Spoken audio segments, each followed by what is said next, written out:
بسم اللہ الرحمن الرحیم۔ السلام علیکم دوستو، نبی پاک صلی اللہ علیہ وآلہ وسلم نے آخر زمانے میں جبر کے نظام کے بعد خلافت علی منہاج النبوہ قائم ہونے کی پیشن گوئی فرمائی ہے۔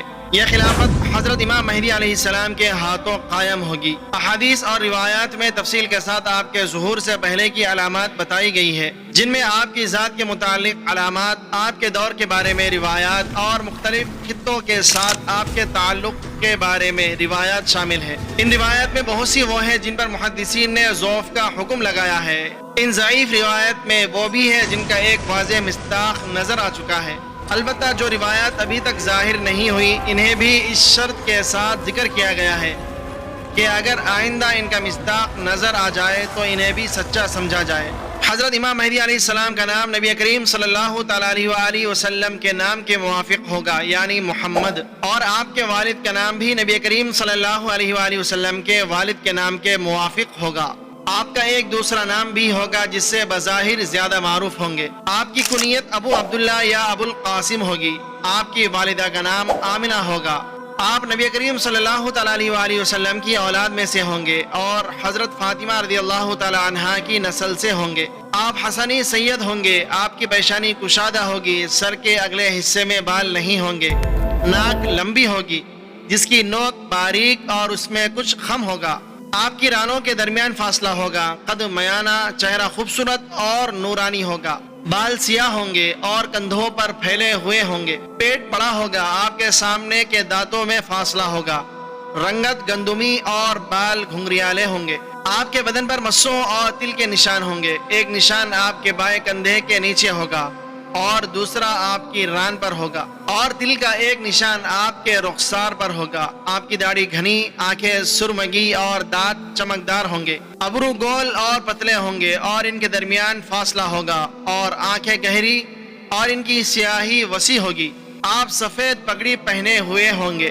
آپ شکل و صورت میں نبی کریم صلی اللہ تعالیٰ علیہ وآلہ وسلم کے مشابہ نہیں ہوں گے، لیکن اخلاق میں آپ اپنے نانا کی طرح ہوں گے۔ آپ باحیا، باوقار اور سنجیدہ اور اللہ تبارک و تعالیٰ سے ڈر رکھنے والے ہوں گے۔ آپ سب سے پہلے 30 سال کی عمر میں ایک باتوفیق نوجوان کی صورت میں سامنے آئیں گے۔ اللہ تبارک و تعالیٰ مسلسل آنے والی ایک رات میں آپ کی اصلاح کرتے رہیں گے، یہاں تک کہ آپ خلافت اور امامت کے اہل ہو جائیں گے۔ آپ ہدایت یافتہ اور فتنوں سے محفوظ ہوں گے۔ فرشتوں کے ذریعے آپ کی رہنمائی کی جائے گی۔ اللہ تبارک و تعالیٰ آپ کو اپنی طرف سے علم دیں گے۔ آپ 10 فقیہ علماء کے برابر علم رکھتے ہوں گے۔ سنت پر عمل کریں گے اور بدعت کو مٹا کر سنت کو عام کریں گے۔ اسلام کو عصر نو زندہ کریں گے۔ اپنے لیے حکومت کو پسند نہیں کریں گے۔ فتنوں سے محفوظ ہوں گے۔ جو زمین ظلم اور گمراہیوں سے بھری ہوئی ہوگی، اس کو آپ عدل و انصاف سے بھر دیں گے۔ ظلم اور ظالموں کا خاتمہ کریں گے۔ آپ 7 سال یا 8 سال یا 9 سال تک حکمران رہیں گے۔ آپ مال عطا کریں گے اور اسے گنیں گے نہیں۔ امت بے مثال نعمتوں میں ہوگی۔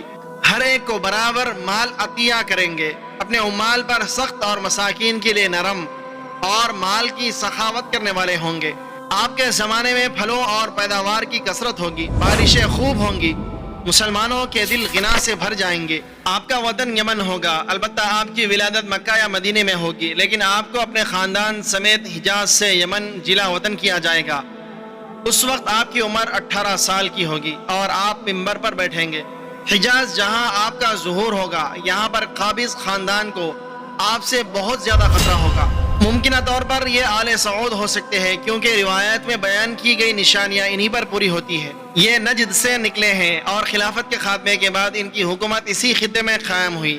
ان کی حکومت کو شیطانی صدی سے تعبیر کیا گیا ہے۔ حجاز اور نجد میں قائم ہونے والی اس حکومت کے شروع کے حکمران نیک لوگ تھے، بعد میں آنے والے ظالم و جابر بن گئے۔ ان میں سے ایک حکمران یمن والوں کو جلا وطن کرے گا۔ شاہ فہد کے دور میں 1990 میں یمن والوں کو سعودی عرب سے نکالا گیا تھا۔ اس خاندان کے 5ویں حاکم کی موت پر قتل و غارت گری شروع ہو جائے گی، جو 7ویں حاکم تک جاری رہے گی، اور اس کے بعد امام مہدی کا ظہور ہوگا۔ حجاز پر قابض یہ خاندان اپنے عروج و طاقت میں رہے گا جب تک کہ ان میں باہم اختلاف پیدا نہ ہو جائے۔ ان کا اختلاف ان کے زوال کی نشانی ہوگا۔ ان میں اختلاف عبداللہ نامی حکمران کی موت کے بعد ہوگا۔ ممکنہ طور پر یہ شاہ عبداللہ ہو سکتا ہے۔ یہ طاقتور اور مالدار ترین شخص ہوگا، جس کے بعد ایک کمزور شخص حکمران بن جائے گا اور 2 سال بعد اسے بے اختیار بنا دیا جائے گا۔ یعنی عملاً حکومت اس کی نہیں ہوگی، بلکہ ایک ایسے شخص کی ہوگی جو بے دینی پھیلانے والا ہوگا۔ یہ جزیرۃ العرب میں بتوں کی تنصیب کرے گا۔ یہ کمزور شخص اس خاندان کا 7واں حکمران ہوگا۔ اس کی موت کے بعد کچھ حکمران آئیں گے، لیکن وہ زیادہ مدت تک نہیں ٹھہریں گے، بلکہ مہینوں یا دنوں تک رہیں گے، اور اس کے بعد امام مہدی کا ظہور ہوگا۔ عبداللہ کی موت کے بعد خاندان میں 3 افراد سامنے آئیں گے جو تخت کے دعویدار ہوں گے۔ یہ آپس میں لڑیں گے، لیکن اس کے نتیجے میں کسی کو بھی اقتدار نصیب نہیں ہوگا کہ اس دوران یہاں کالے جھنڈوں والے آئیں گے اور قتل عام کریں گے۔ یہ فتنہ جزیرۃ العرب کو ہاتھوں اور پاؤں سے روندے گا۔ روایات کے مجموعے سے معلوم ہوتا ہے کہ حجاز میں ظہور کے مقدمات کی ابتدا کچھ مسلسل پیش آنے والی واقعات سے ہوگی، اور یہ واقعات بنو فلاں کے آخری حکمران کی موت سے شروع ہوں گے۔ ان واقعات کے بعد جلد ہی امام مہدی کا ظہور ہوگا۔ امام مہدی علیہ السلام کے ظہور سے پہلے ایک قحطانی شخص جو اچھی سیرت والا ہوگا مکہ میں پناہ لے گا، جس کی عمر 20 سال یا کچھ زیادہ کی ہوگی، اور کچھ لوگ اس کی بیعت کریں گے کہ یہ مہدی ہے۔ جیسے 1979 میں جہمان اور اس کے ساتھیوں نے محمد بن عبداللہ قحطانی کی بیعت کی، لیکن بیت اللہ کی بے حرمتی کو حلال سمجھ کر انہیں اسلحہ کے ذریعے قتل کر دیا جائے گا، اور مسجد حرام میں یہاں کے رہنے والے ہی خون ریزی کو حلال سمجھیں گے۔ 17 دن تک مسجد حرام میں لڑائی جاری رہی، جس میں سعودی فورس، علماء اور جہمان کے ساتھی ملوث تھے۔ اس سانحے کے بعد عربوں کی ہلاکت کا آغاز ہوگا۔ پھر لوگ ایک عرصہ انتظار کریں گے تو ایک اور شخص مکہ میں پناہ لیں گے اور بیت اللہ کے پاس ان کی بیعت ہوگی۔ یہی حقیقی مہدی ہوں گے۔ ان کے خلاف نکلنے والی فوج کو اللہ تبارک و تعالی زمین میں دھسائیں گے۔ امام مہدی علیہ السلام کے ظہور سے پہلے خراسان کے خطے سے کالے جھنڈوں والے نکلیں گے، جیسا کہ افغان جہاد کے دور میں القاعدہ کے جھنڈے تھے۔ یہ جھنڈوں والے امام مہدی علیہ السلام کے لیے راستے کی ہمواری کا کام کریں گے۔ یہ جھنڈے خراسان سے نکلیں گے تو چلتے رہیں گے، اور کوئی رکاوٹ انہیں روک نہیں سکے گی، یہاں تک کہ انہیں القدس میں امام مہدی علیہ السلام کے ہاتھوں نصب کر دیا جائے گا۔ ایک دور میں ظہور سے پہلے امام مہدی بھی ان کے ساتھ شامل رہے ہوں گے۔ ان جھنڈوں کی قیادت ایک قحطانی کریں گے جو ماورا النہر کے علاقے سے نکلیں گے۔ ان کا نام الحارث بن حراس ہوگا۔ امید ہے کہ آج کی یہ ویڈیو آپ کو کافی معلوماتی لگی ہوگی اور اس سے بہت کچھ جاننے کو ملا ہو۔ ہم ملتے ہیں پھر ایک نئی ویڈیو کے ساتھ میں، تب تک کے لیے السلام علیکم۔